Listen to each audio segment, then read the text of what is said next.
আজ ক্লাস 10 স্টুডেন্টদের আমি বায়ুমণ্ডল অধ্যায়েরই একটা অংশ আর্দ্রতা ও অদক্ষেপণ সম্পর্কে বলবো। তা তোমরা এবার একটু বোর্ডের দিকে তাকাও। আমি আগেই বলেছি অধ্যায়টার নাম হচ্ছে বায়ুমণ্ডল এবং বিষয় হচ্ছে আর্দ্রতা ও অদক্ষেপণ, যাকে আমরা ইংরেজিতে বলছি হিউমিডিটি অ্যান্ড প্রেসিপিটেশন। তো প্রথমে আসি, জল চক্র কি, যাকে ইংরেজিতে আমরা বলি হাইড্রোলজিক্যাল সাইকেল, বাংলায় জল চক্র। এই জল চক্র এর মধ্যেই কিন্তু তোমাদের একটা ধারণা এসে গেছে, জলের চক্রাকার আবর্তন, সেটাই হচ্ছে জল চক্র। সেটা কিভাবে হয়? এই যে ধরো এখন বৃষ্টি হচ্ছে, বর্ষাকাল, তো এই বৃষ্টির জলটা প্রথমেই আমাদের কোথায় পড়ছে? ভূপৃষ্ঠে।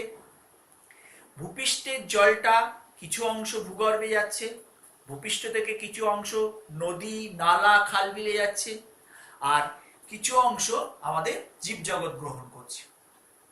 আর যে নদী নালা খাল বিল থেকে জলটা পরবর্তীকালে কি হচ্ছে? বাষ্পীভূত হয়ে কিন্তু ওপরে উঠে যাচ্ছে। সেই ওপরে উঠে গিয়ে শীতল ঘনীভূত হয়ে বৃষ্টি রূপে কিন্তু আবার ভূপৃষ্ঠে পড়ছে। তাহলে এই যে টোটাল প্রসেসটা কিন্তু অবিরাম ভাবে চলছে, এটাই হচ্ছে আমাদের জলচক্র। এবং এই জলচক্রের মাধ্যমে পৃথিবীর জলের মধ্যে একটা ভারসাম্য বজায় রাখা হয়। তাহলে জলচক্র কাকে বলে? বলছে শিলামণ্ডল, বায়ুমণ্ডল, বায়ুমণ্ডলের তিনটে মাধ্যমের দ্বারা বাষ্পীভবন, ঘনীভবন এবং অদক্ষেপণের মাধ্যমে কঠিন তরল বা গ্যাসীয় অবস্থা থেকে জলের চক্রাকার আবর্তনকে আমরা বলছি জলচক্র।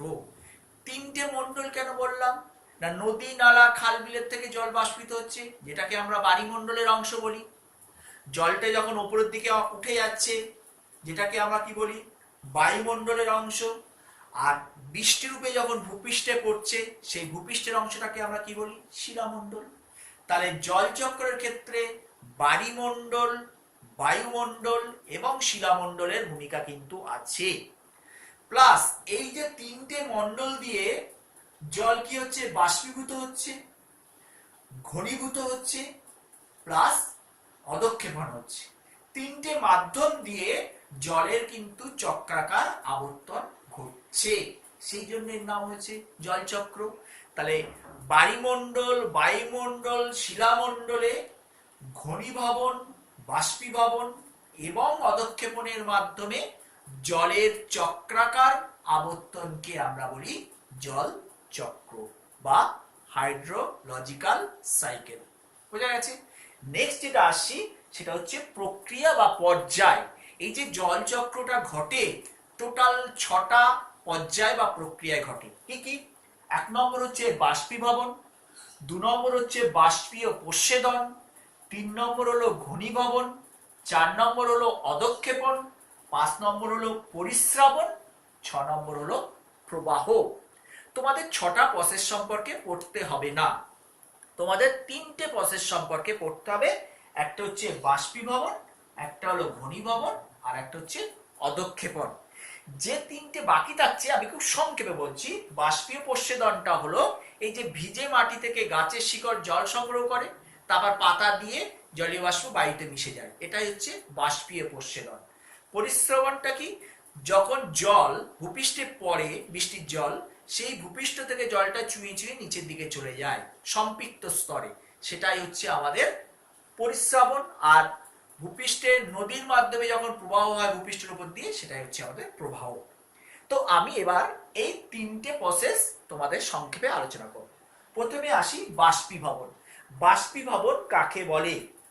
বলছে যে উষ্ণতায় জল বাষ্পীভূত হয় তাকে আমরা বলি বাষ্পীভবন। সেটা কঠিন অবস্থা থেকে হতে পারে বা তরল অবস্থা থেকে হতে পারে। বোঝা গেছে? এবার এই বাষ্পীভবনের ক্ষেত্রে আর্দ্রতার কিন্তু একটা দারুণ ভূমিকা আছে।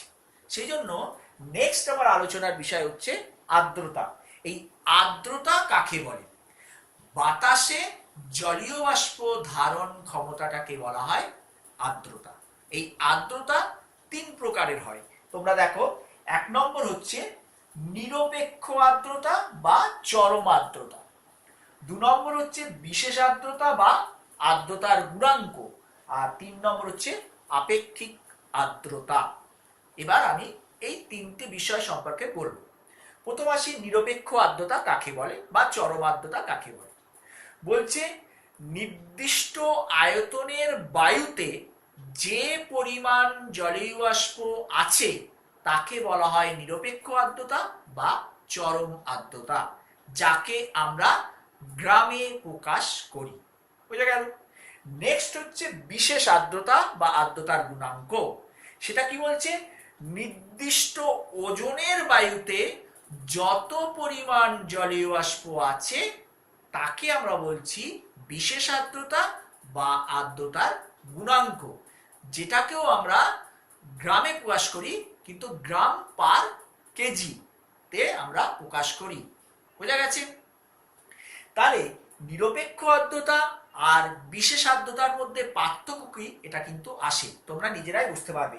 নিরপেক্ষ আর্দ্রতায় কি ছিল? নির্দিষ্ট আয়তনের বায়ুতে, এক নম্বর ডিফারেন্স দেখো। আর বিশেষ আর্দ্রতার ক্ষেত্রে কি হচ্ছে? নির্দিষ্ট ওজনের বায়ুতে। এটা একটা কিন্তু ভাইটাল ডিফারেন্স। এটা ছিল আয়তনের বায়ুতে, এটা হচ্ছে ওজনের বায়ুতে। তারপরে ডিফারেন্সটা কি হলো? যে পরিমাণ জলীয় বাষ্প আছে, এখানে কি বলছে? যত পরিমাণ জলীয় বাষ্প আছে, দু নম্বর ডিফারেন্স। তিন নম্বর ডিফারেন্স হচ্ছে নিরপেক্ষ আর্দ্রতা প্রকাশ করা হয় গ্রাম পার ঘন সেমিতে, অর্থাৎ প্রতি ঘন সেমিতে কত গ্রাম জলীয় বাষ্প আছে। আর বিশেষ আর্দ্রতা বা আর্দ্রতার প্রকাশ করা হয় গ্রাম পার কেজি, অর্থাৎ প্রতি কেজিতে কত গ্রাম জলীয় বাষ্প আছে। তাহলে দুটো ডিফারেন্স তোমরা বুঝতে পারলে। নেক্সট হচ্ছে আপেক্ষিক আর্দ্রতা। আপেক্ষিক আর্দ্রতা কাকে বলে? বলছে যে নির্দিষ্ট উষ্ণতায়, অর্থাৎ একটা নির্দিষ্ট উষ্ণতায় নির্দিষ্ট আয়তনের বায়ুতে যে পরিমাণ জলীয় বাষ্প আছে আর যে পরিমাণ জলীয় বাষ্পের প্রয়োজন, এই দুটোর অনুপাতকে বলা হয় আপেক্ষিক আর্দ্রতা। তাহলে কি আপেক্ষিক আর্দ্রতা হিসেবে আমরা এটা বলতে পারি, নিরপেক্ষ আর্দ্রতা বাই সম্পৃক্ত আর্দ্রতা, অর্থাৎ একটা বায়ুকে সম্পৃক্ত করতে যে পরিমাণ জলীয় বাষ্পের প্রয়োজন তাকে আমরা বলি আপেক্ষিক আর্দ্রতা। তাহলে আবার বলছি, নির্দিষ্ট উষ্ণতায় নির্দিষ্ট আয়তনের বায়ুতে যে পরিমাণ জলীয় বাষ্প আছে আর যে পরিমাণ জলীয় বাষ্পের প্রয়োজন, এই দুটোর অনুপাতকে বলা হয় আপেক্ষিক আর্দ্রতা। মনে রাখবে, আপেক্ষিক আর্দ্রতা সব সময় শতকরা হিসাবে প্রকাশ করা হয়। ধরো আমি একটা উদাহরণ হিসেবে দেখাচ্ছি। 30 ডিগ্রি সেন্টিগ্রেড উষ্ণতায় 990 মিলিবার বায়ুর চাপে জলীয় বাষ্প আছে 20 গ্রাম, কিন্তু আমার দরকার 30 গ্রাম। তাহলে সূত্রটা আমার কি হবে? দেখো, 20 গ্রাম আছে আর 30 গ্রাম প্রয়োজন, তাহলে 20/30 ইন্টু 100, আমি বলেছি শতকরা হিসাবে প্রকাশ করায়, এটা কাটাকুটি করলে 67% আসে। তাহলে আজকের দিনের আপেক্ষিক আর্দ্রতা হচ্ছে, বা ওই 30 ডিগ্রি সেন্টিগ্রেডে 990 মিলিবার বায়ুর চাপে জলীয় বাষ্পের আপেক্ষিক আর্দ্রতা ছিল 67%। যে তোমরা খবরে শোনো না আজকের দিনের আপেক্ষিক আর্দ্রতা এত, সেটা কিন্তু এইভাবেই প্রকাশ করা হয়। আপেক্ষিক আর্দ্রতা মাপক যন্ত্রের নাম, আপেক্ষিক আর্দ্রতা বলবো না, আর্দ্রতা মাপক যন্ত্রের নাম হচ্ছে হাইগ্রোমিটার।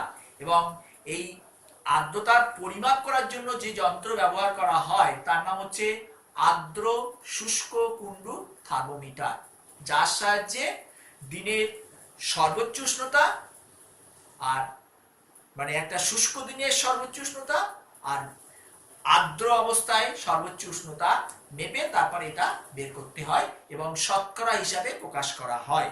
এবং মনে রাখবে, আপেক্ষিক আর্দ্রতা ভোরবেলায় সব থেকে বেশি হয়, অর্থাৎ সর্বাধিক হয়। তাহলে আমরা নিরপেক্ষ আর্দ্রতা, বিশেষ আর্দ্রতা আর আপেক্ষিক আর্দ্রতাটা পড়লাম। এখন এই তিনটে আর্দ্রতা পড়ার সময় আমরা একটা শব্দ ইউজ করেছি, সম্পৃক্ত বায়ু। এই সম্পৃক্ত আর অসম্পৃক্ত বায়ু কাকে বলে? বলছি নির্দিষ্ট উষ্ণতায় নির্দিষ্ট আয়তনের বায়ুতে সর্বোচ্চ জলীয় বাষ্প ধারণ ক্ষমতাটাকে বলা হয় সম্পৃক্ত বায়ু। অর্থাৎ নির্দিষ্ট উষ্ণতায় যতটা জলীয় বাষ্প থাকা প্রয়োজন ঠিক ততটাই আছে, সেটাই হচ্ছে সম্পৃক্ত। আর নির্দিষ্ট উষ্ণতায় সর্বোচ্চ যত পরিমাণ জলীয় বাষ্প থাকার কথা যদি না থাকে, কম থাকে, তাহলে হবে সেটা অসম্পৃক্ত বায়ু। তাহলে সম্পৃক্ত অসম্পৃক্ত ডিফারেন্সটা তোমরা বুঝলে। এবার যেটা আসছি শিশিরাঙ্ক। শিশিরাঙ্ক কি বলছে? যে উষ্ণতায় বায়ু সম্পৃক্ত অবস্থায় পৌঁছায় তখন তাকে আমরা বলি শিশিরাঙ্ক। অর্থাৎ যে উষ্ণতায় জলীয় বাষ্প ঘনীভূত হয়ে জলকণায় পরিণত হয় বা শিশিরে পরিণত হয়, এই শিশিরে পরিণত হওয়ার উষ্ণতাটাকেই আমরা বলছি শিশিরাঙ্ক। অর্থাৎ যে উষ্ণতায় বায়ু যখন সম্পৃক্ত অবস্থায় পৌঁছায় তখন তাকে আমরা বলি শিশিরাঙ্ক। এবং শিশিরাঙ্কে কিন্তু আপেক্ষিক আর্দ্রতা 100% থাকে, আর টেম্পারেচার থাকে হিমাঙ্কের নিচে, অর্থাৎ 0 ডিগ্রি সেন্টিগ্রেডের নিচে থাকে। বুঝা গেল? নেক্সট হচ্ছে ঘনীভবন। ঘনীভবন কাকে বলে? বলছে জলকণা বা বরফকণা পরিণত হবে। কে? বলছে জলীয় বাষ্প। অর্থাৎ যে উষ্ণতায় জলীয় বাষ্প যখন জলকণা বা বরফকণায় পরিণত হবে তখন তাকে আমরা বলবো ঘনীভবন। এই ঘনীভবনের কিন্তু 4টে পর্যায় আছে। কি কি? শিশির, কুয়াশা, ধোঁয়াশা আর মেঘ। এই 4টে পর্যায় হচ্ছে ঘনীভবনের পর্যায়। কি কি? 1 নম্বর হচ্ছে শিশির। শিশিরটা কি? এই যে সন্ধ্যের পর থেকে বা রাতের পর থেকে যখন তাপ বিকিরণ হতে থাকে তখন দেখবে ভোরবেলার দিকে গাছের পাতায় বা আমাদের ঘাসের উপরে কিছু কিছু জলের ফোঁটা ফোঁটা পড়ে থাকে। এটাই হচ্ছে আমাদের শিশির। বিশেষ করে সেপ্টেম্বর অক্টোবর মাসে এটা কিন্তু ভালো বোঝা যায় এবং ওইটাই ওই সময় প্রমিনেন্ট হয়। তাহলে রাতের বেলায় তাপ বিকিরণের ফলে ভোরের দিকে গাছের বা ঘাসের উপরে যে জলের কণাগুলো ফোঁটা ফোঁটাগুলো দেখতে পাই সেটাই হচ্ছে আমাদের শিশির। নেক্সট হচ্ছে কি? কুয়াশা। এই যে আমাদের শীতকালে রাতের দৈর্ঘ্যটা বেশি, তাহলে তাপ বিকিরণের মাত্রাটা অনেক বেশি হবে, অনেক সময় ধরে তাপ বিকিরণ হবে। তখন কি হবে? ওই ভোরের দিকে ভূপৃষ্ঠ সংলগ্ন শীতল ও ভারী বায়ু ভাসমান ধূলিকণার সঙ্গে মিশে ভেসে বেড়ায়, অর্থাৎ ভূপৃষ্ঠ সংলগ্ন আকাশে ভেসে বেড়ায়। সেটাই হচ্ছে আমাদের হলো কুয়াশা। তাহলে আবার বলছি, শীতকালে রাতের দৈর্ঘ্যটা বেশি হওয়ায় তাপ বিকিরণ অনেক সময় ধরে হয়। তার ফলে কি হয়? শীতল ভারী বায়ু ভূপৃষ্ঠ সংলগ্ন অবস্থায় থাকে। ভূপৃষ্ঠ সংলগ্নে যে আমাদের ভাসমান ধূলিকণা বা বিভিন্ন লবণকণা বায়ুকণাগুলো আছে তার সঙ্গে মিশে যায়, মিশে ভূপৃষ্ঠ সংলগ্ন আকাশে ভেসে থাকে। সেটাই হচ্ছে আমাদের কুয়াশা। এই কুয়াশা কিন্তু পরিবহনের ক্ষেত্রে খুব সমস্যা সৃষ্টি করে। কুয়াশা যত বেশি হবে তত আমরা কিন্তু দেখতে পাবো না। এই 1 কিলোমিটারের মধ্যে যদি আমরা দেখতে না পাই সেটাকে বলা হয় দৃশ্যমানতা। এই দৃশ্যমানতা কিন্তু প্লেন চালানোর ক্ষেত্রে খুব গুরুত্বপূর্ণ বিষয়। 1 কিলোমিটারের মধ্যে দেখতে না পেলে কিন্তু প্লেন চালানো সম্ভব হয় না। এটা একটা কিন্তু সমস্যা। আর ধোঁয়াশাটা কি? ধোঁয়াশাটাও ঠিক একই রকম ভাবে শীতকালে রাতের বেলা তাপ বিকিরণের ফলে শীতল ভারী বায়ু ভূপৃষ্ঠ সংলগ্ন ভূপৃষ্ঠের কাছাকাছি নেমে আসে শীতল ভারী বায়ু। আর কলকারখানার যে ধোঁয়া, যে বিষাক্ত ধোঁয়া, সেইগুলো ওই কুয়াশার সঙ্গে ধোঁয়া, কলকারখানার ধোঁয়া মিশে গিয়ে যেটা তৈরি হয় সেটাই হচ্ছে ধোঁয়াশা, যাকে আমরা বলি স্মগ। এই ধোঁয়াশাটা প্রথম দেখা গিয়েছিল কিন্তু ইংল্যান্ডে, এবং 1905 সালে এই স্মগ বা ধোঁয়াশা শব্দটার নামকরণ করেছিলেন প্রথম হ্যারোল্ড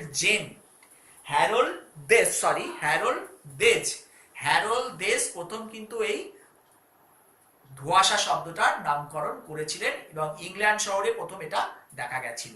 তাহলে ধোঁয়াশা কুয়াশা দুটো ডিফারেন্স তোমরা কিন্তু জানলে, এবং এটা কিন্তু শর্ট কোশ্চেন আসে। নেক্সট হচ্ছে মেঘ। এই যে জলীয় বাষ্পপূর্ণ বায়ু যখন উপরে উঠে যায় শীতল বায়ুর সংস্পর্শে সে কি হয়? ঘনীভূত হয়। ঘনীভূত হয়ে জলকণা বা তুষারকণা রূপে আকাশে ভেসে বেড়ায়। এই জলকণা তুষারকণার সমষ্টিটাকেই বলা হয় মেঘ।